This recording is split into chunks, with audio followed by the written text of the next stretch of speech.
Back in school, they taught us history just about every year, but they didn't teach it right because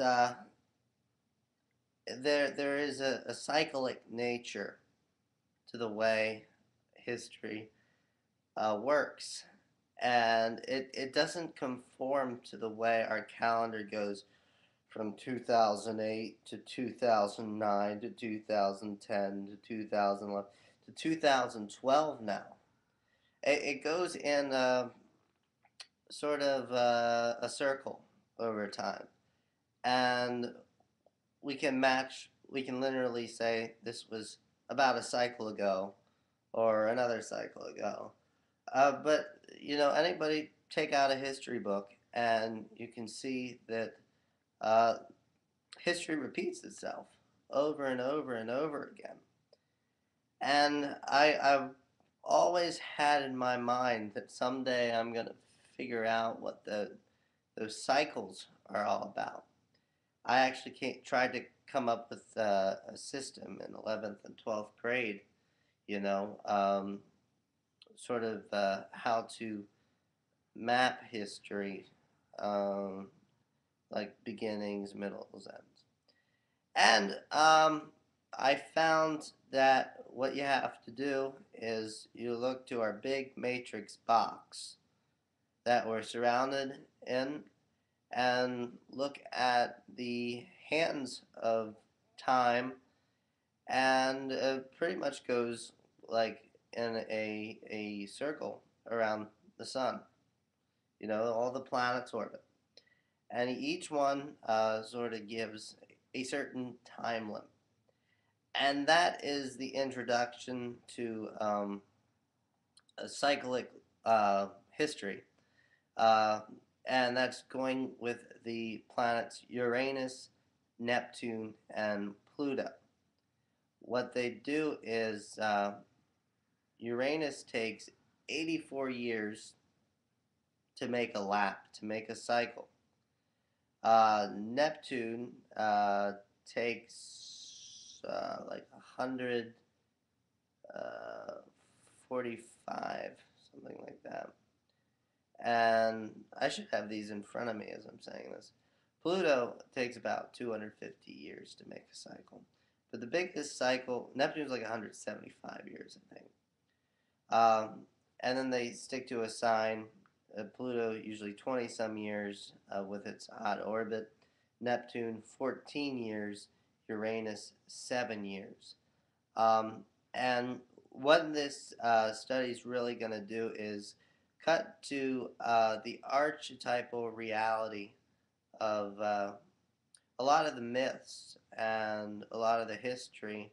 Like history and myth don't really diverge from each other. They mimic and they resonate and they copy with each other. So that might be a new way of thinking. But every 493 years, Neptune and Pluto make a conjunction with each other in the sky. And these sort of equate to like new beginnings. The last one was in 1891. The time before that was 1398. The time before that was 998. The time before that was something in 4. I can get the list. I have it written down somewhere in my messy room. Um, but you can really look at how history works by the hands of Uranus, Neptune, and Pluto. And right now, Uranus has entered into Aries.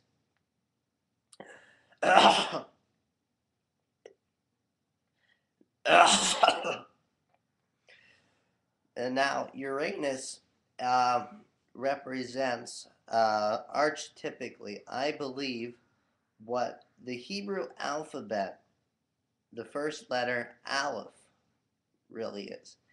And you can watch the correlations of Aleph uh, through the Bible in its original language before the Greek takeover, which came right before the Gospels were written.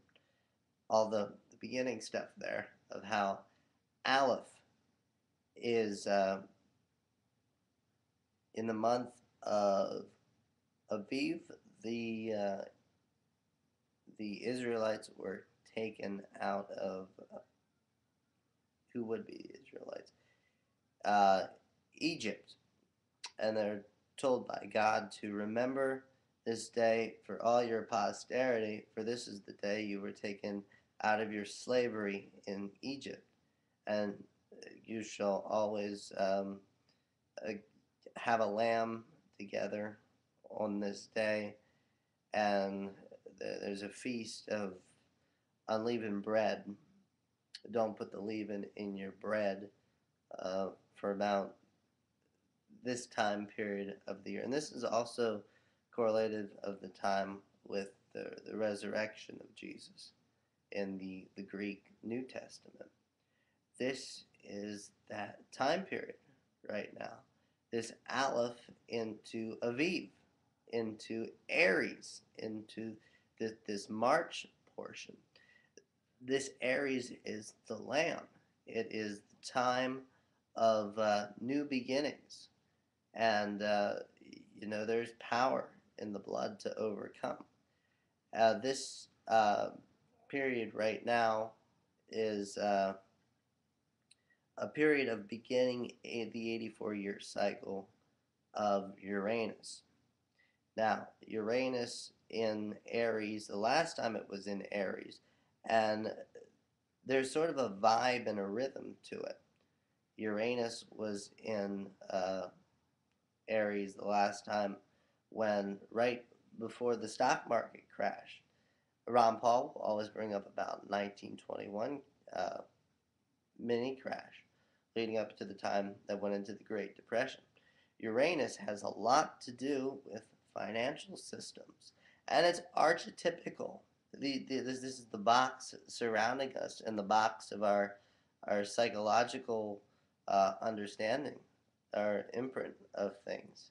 So it looks new because we have ways of using the energy, but the energy sort of puts us into certain boxes. And the time before that was the gold rush and the European revolutions of 1848, 1849, also the time when Karl Marx wrote the Communist Manifesto in entering Aries, this time period that we are hitting again. And the time before that was the time of as America was gaining its independence from overseas. So they should give you an idea of where we are right now on the time of history, the people occupying Wall Street, and the Arab Spring, and the candidacy of Ron Paul stepping up and talking about the Federal Reserve and gold and silver, and the propaganda that got us into all these wars, and the very fact that cyclic natures compound. And very much so, this is a time of an intellectual revolution going on, and there could be violence, and there could be but I hope that gives like the vibe of the Uranus in Aries energy. And I'm gonna do more on that as I got smarter at how to make these videos and stuff. So this will be I'll start cyclic history lessons, and this will be the first in the cycle of teaching people.